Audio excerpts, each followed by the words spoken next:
what I want to start talking about today is strongholds. If you don't know what a stronghold is, it is a lie from the enemy that we believe, and it governs how we behave, how we run our lives, how we think, and it causes bondage.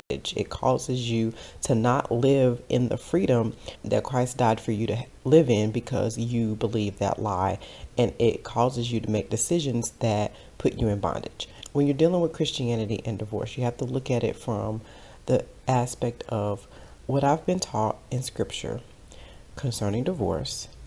Most of the time it's condemning, it is judgmental, and it people stay in their marriages out of fear. They don't stay in their marriages because any kind of motivation that would come from God. They stay in it out of fear. They're fearful that if they get a divorce, they're going to go to hell. They're fearful that if they get a divorce, God's going to be mad at them. They're fearful that if they get a divorce, their kids are not going to be okay. And so it's all fear. Well, you know from scripture that that's not from God. So we can't live our lives based on fear. And so either there is an incorrect interpretation of the scripture that's causing us to be fearful, because we know there's no way that God wrote the scripture to make us fearful. That's not the purpose of scripture. And so if we read it and we're feeling fearful or condemned or judged or all the things that aren't from God, then there has to be some kind of a disconnect. And so when I originally went to God on this subject,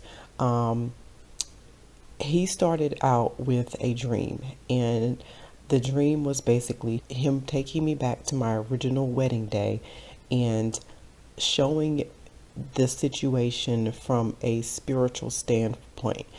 Things were happening the same way that they did in the physical realm on that day, but I was seeing it from a spiritual standpoint and seeing what God was doing during that time.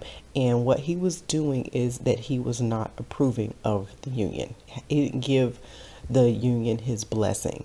And that was it. It was just that dream, and he didn't say anything else. And the thing about God is that he'll give you small nuggets because he wants you to go and get the rest of it from him. He wants you to pursue him and allow him to teach you, and he wants your full undivided attention. If you've ever experienced this in school where the teacher may be in front of the chalkboard and everybody is just yelling and screaming and doing their own thing and having their side conversations, and they'll just stand there. And so it's like after a few minutes, a couple of kids will notice that they're just standing there. They're just waiting to say something, but they're just sitting there because nobody's paying attention. And so it's kind of like God's like that, where he's like, he'll give you one thing that you need, that you've been pursuing him for, but it's a small nugget because he wants you to go to him for the rest of it. And so that's what he did. When I went to him saying, okay, God, you've got to speak on this subject of the divorce. I am dying over here. My marriage is just so terrible. It is sucking the life out of me. I can't continue to live like this. I really need information. I need you to speak. I need your truth. It wasn't I'm going to answer your question in 1 day or 2 days. And we go to God so often like that, where we want him to speak right now, right now, right now, because we've gotten ourselves in a situation that is just like, we want to get out of it so bad and so quickly. One of the reasons why a lot of times we feel like God's taking too long is because he's got to bring down those strongholds.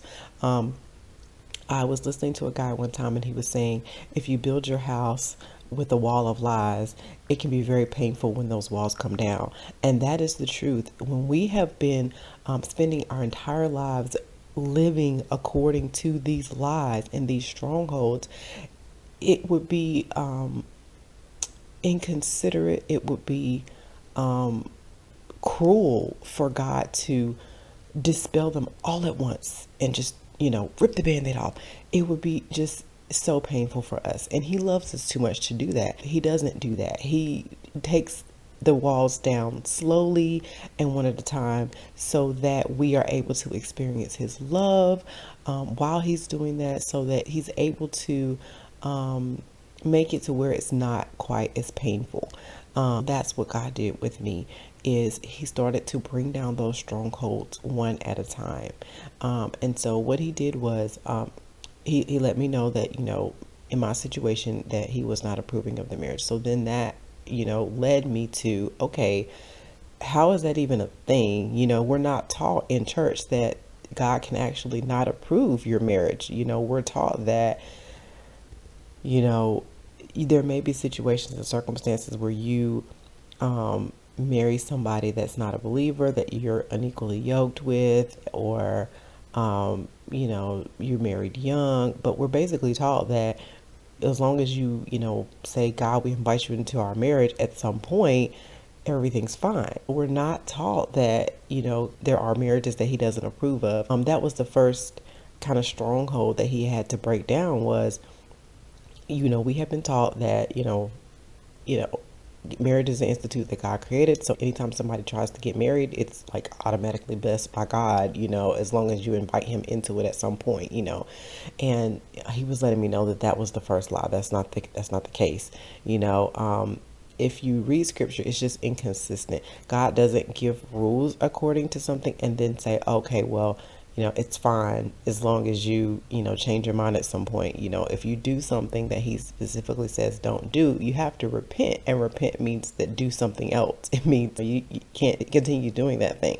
And so he really had to bring me, through kind of a teaching session on that to determine, okay, well, how do I know if my marriage is a marriage that you approved of or you didn't approve of? And then I know, going forward, if you do make the decision to get divorced, you don't want to, enter into another marriage that God doesn't approve of. So you need to know, what are his rules? What kinds of marriages does he approve of? What kinds of marriages does he not approve of? You have to understand what he means by that. Because when the scripture says that the truth will set you free, that's what it's talking about. It's not just you understand this concept, in a way that is, just abstract. You have to really be able to know it and, understand it with your spirit so that you can have conviction on it, so that you can make your decisions on it, so that you can believe it as truth, as fact, as this is what it is and there's nothing else. And so he really had to take me through that aspect of it.